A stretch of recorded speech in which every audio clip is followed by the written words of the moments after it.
सभी आत्मज्ञानी पुरुष जो आप कितनों से मिली हैं? मैंने कईयों के बारे में सुना है, जैसे जैसे कृष्ण या मोहम्मद या राम या ईसा मसीह, बुद्ध, सभी आत्मज्ञानी महापुरुष जो इस धरती पर हुए हैं, उनके जन्म या मृत्यु का कुछ जिक्र है। और जब शिव की बात आती है, जैसा कि आप कहते हैं और मैंने पढ़ा भी है कि वो स्वयंभू थे, और मैं अक्सर आपसे सवाल पूछती हूँ कि क्या वो हवा में गायब हो गए? और शायद ऐसा ही कुछ हुआ। यहाँ तक कि जिन महिलाओं से उनका विवाह हुआ, उनके साथ उनके बच्चे भी पैदा नहीं हुए। और वो कम से कम आप उन्हें जनसंख्या के लिए दोषी नहीं ठहरा सकते। सदगुरु, मैं एक बहुत महत्वपूर्ण बात पर आने वाली हूँ। ऐसी एक थियरी है कि मुझे लगा कि जनसंख्या भी बहुत महत्वपूर्ण है। नहीं, ऐसी एक थियरी है कि शिव एलियन है। मेरे पसंदीदा निर्देशक क्रिस्टोफर नोलन ने यह फिल्म बनाई, इंटरस्टेलर, जो मेरी पसंदीदा फिल्मों में से एक है, जिसमें वो लगातार कुछ जीवों को वो कहकर संबोधित कर रहे हैं। वो संपर्क कर रहे हैं, वो हमसे बातें कर रहे हैं, वो ऐसा कर रहे हैं, पर उन्होंने यह कभी स्पष्ट नहीं किया कि वो कौन थे, जैसे कि वो एलियन थे या वो ईश्वर थे, वो कौन थे। और सदगुरु, जैसे मुझे लगता है कि मैंने इसे महसूस किया है। जैसे जब मुझे कोई क्रिएटिव आइडिया आता है तो मुझे अपने दिमाग में कोई ऐसी चीज़ नहीं मिलती जो उसका स्रोत हो। यह बिल्कुल ऐसा है मानो मेरे सिर में एक चिट्ठी आ गिरी हो। ऐसा लगता है कि यह किसी बाहरी दुनिया से है। ये कन्फेशन नहीं है।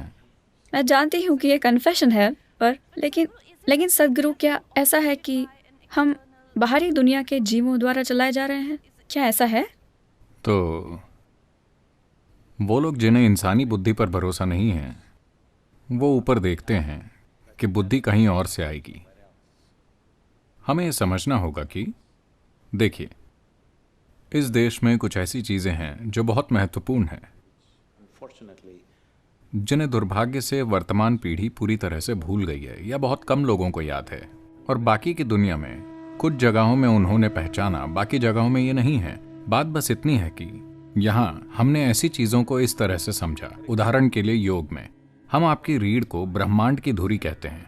हम इसे मेरुदंड कहते हैं, यानी ये ब्रह्मांड की धुरी है। ब्रह्मांड क्या है, कृपया इसे समझिए।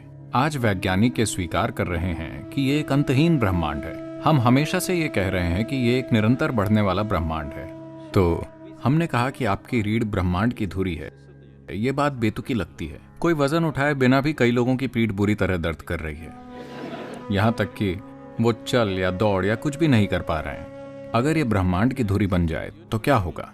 हम ऐसा इसीलिए कह रहे हैं क्योंकि देखिए, आपको पता है कि एक ब्रह्मांड है, या आप सोचते हैं कि एक ब्रह्मांड है, सिर्फ अपने अनुभव के आधार पर, है कि नहीं? अगर आपने अनुभव नहीं किया होता, अगर आप इसे नहीं देख पाते, अगर आप इसे इस तरह नहीं देख पाते और अनुभव नहीं कर पाते, तो आपको पता नहीं होता कि एक ब्रह्मांड है। केवल आपके अनुभव की वजह से ब्रह्मांड मौजूद है, और वो केंद्र जहां आपका अनुभव संचारित हो रहा है वो आपकी रीढ़ है। अगर हम आपकी रीढ़ में कुछ तार काट दें, आपको शरीर का भी कोई अनुभव नहीं होगा, ब्रह्मांड की तो बात ही छोड़िए।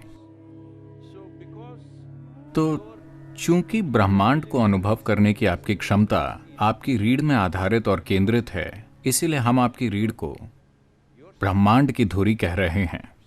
मान लीजिए कि ये हॉल, देखिए, अभी हम इस हॉल की सीमाएं जानते हैं। अब हम ये विवाद कर सकते हैं कि ये इस हॉल का केंद्र है या वो इस हॉल का केंद्र है। मान लीजिए कि इस हॉल की कोई सीमाएं नहीं हैं, तो आप कैसे तय करेंगे कि हॉल का केंद्र कहाँ है? आप जहां हैं वही इस हॉल का केंद्र है ना? इस आधार पर एक मनुष्य के लिए हमने एक पूरी संभावना विकसित की कि कैसे न सिर्फ इन चीजों पर भरोसा करें, लेकिन इसे एक जीवंत अनुभव बना लें।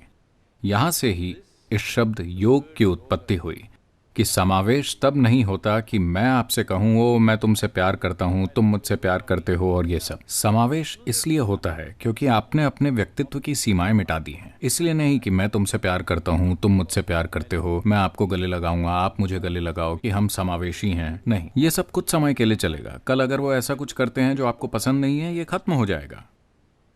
पर जब आप अपने व्यक्तिगत स्वभाव की सीमाएं मिटा देते हैं, जिसमें आपका शरीर भी है, और आप जानते हैं कि यहाँ कैसे बैठना है, आप कौन हैं, उसकी सीमाओं से पहचान बनाए बिना आपकी शारीरिक रचना, आपकी मानसिक रचना, आपकी भावनात्मक रचना की एक सीमा है। ये बड़ी या छोटी हो सकती है। नहीं, मैं शरीर के बड़े होने की बात नहीं कर रहा हूं। ये छोटा या बड़ा हो सकता है, पर इसकी एक सीमा है।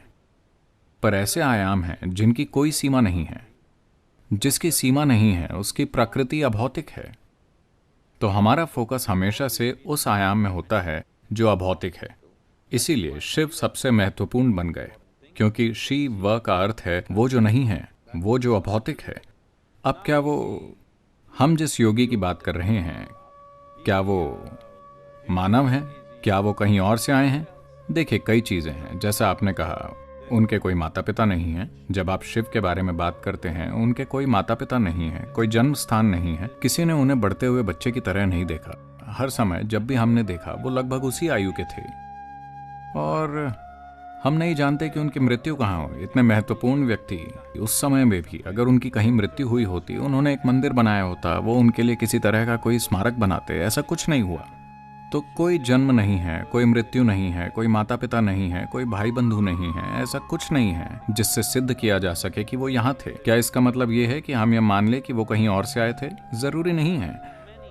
पर अगर आप कहानियों को देखें, ये बहुत आम है कि शिव को यक्ष स्वरूप कहा जाता है। इसका मतलब है हमेशा यक्ष यानी ऐसे जीव जो इंसान नहीं है, लेकिन ऐसा माना जाता है कि वो इस धरती के प्राकृतिक वातावरण में मौजूद रहे हैं, जंगलों वगैरह में।